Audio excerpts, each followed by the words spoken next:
OK. Dans ce numéro-là, en A, ce qu'on te demande, c'est trouver l'aire, une règle, une équation qui exprime l'aire du rectangle selon sa hauteur. Sa hauteur, c'est x. Donc, y, c'est l'aire. Puis, la hauteur, c'est x. Or, on sait que l'aire d'un rectangle, c'est base fois hauteur. Fait qu'on aurait y égale base fois x. Il faut donc qu'on trouve une façon d'exprimer la base, qui est ça, sans utiliser y, puisqu'y, c'est la hauteur. On nous dit que le périmètre, c'est 50. OK? Alors, c'est quoi le périmètre d'un rectangle? C'est 2 fois la base plus 2 fois la hauteur. Fait que j'ai 50 qui est égal à 2 fois ma base plus 2x. Là, je peux réduire ça en divisant par 2 partout. Fait que je vais avoir 25 qui est égal à la base plus x. Alors, dans le fond, je peux exprimer la base de mon rectangle en faisant 25 moins x. Alors, comme l'aire est égal à la base fois la hauteur, j'ai y est égal à 25 moins x fois x. Si je fais la distributivité, j'ai 25x moins x carré, ou encore y égale moins x2 plus 25x pour avoir la forme ax2 plus bx plus c d'un polynôme du second degré.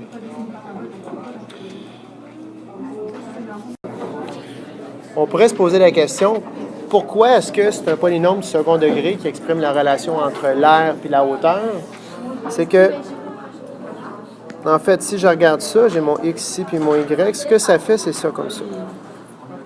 Ça fait une parabole qui fait ça. Ça veut dire qu'à un moment donné, ma hauteur me donne une aire maximale. Dans les polygones, à périmètre égal, donc si je fais un gros paquet de rectangles qui ont le même périmètre, mais dont la base et la hauteur varient. Donc, je vais avoir, par exemple, un périmètre qui fait ça comme ça. Ça, c'est 25 moins x, puis ça, c'est x. Bien, je peux en avoir d'autres qui vont faire ça comme ça. Donc, j'ai toujours 25 moins x, puis ça, j'ai x. Autrement dit, si x grossit, bien, c'est sûr que la base rapetisse. Donc, plus ta hauteur est grande, moins ta base est grande, puisque ton périmètre ne varie pas. Puis à un moment donné, bien, il se passe le contraire, c'est que ma base est super petite, 25 moins x, puis si ma hauteur, bien, elle va être super grande. À un moment donné, on va s'apercevoir que quand on arrive à x, puis 25 moins x, puis quand la base est égale à la hauteur, donc, quand x donne la même chose que 25 moins x, à ce moment-là, on a affaire à un carré. Quand ta base et ta hauteur sont pareilles dans un rectangle, ça s'appelle un carré. Or, en géométrie, pour un périmètre égal, si tu prends un gros paquet de polygones, celui qui a la plus grosse aire, c'est celui qui a la forme la plus parfaite possible. Dans ce cas-ci, on parle d'un rectangle, mais parmi les rectangles, le plus parfait, c'est le carré. Et c'est donc à 50 cm de périmètre, parmi tous les rectangles qui existent, celui qui a la plus grande aire, c'est le carré. Et c'est ici qu'on va avoir cette aire maximum. À un moment donné, plus tu grandis la hauteur et que tu diminues la base, bien, tu recommences à avoir une aire qui est rapetisse, alors que tantôt, tu augmentais ici, tu te dirigeais vers ça. Tu augmentais la hauteur, tu diminuais la base, tu arrivais à un carré, puis à un moment donné, l'aire a diminué jusqu'à ne plus avoir de rectangle du tout, puisque ton rectangle n'a plus de base. Alors, c'est ça, le lien entre la situation et le fait que ça soit représenté par un polynôme du second degré. Alors en B, on cherche les mesures du rectangle pour que celui-ci ait la plus grandeur possible. Alors, dans les faits, qu'est-ce que je cherche? C'est mon sommet.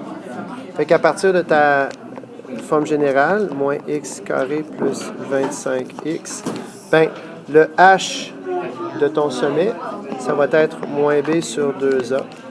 Donc, moins 25 sur 2 fois moins 1, c'est-à-dire 12,5. Effectivement, 12,5, tu as 50 cm² d'air. Donc, on vient de démontrer que c'est un carré dont il s'agit.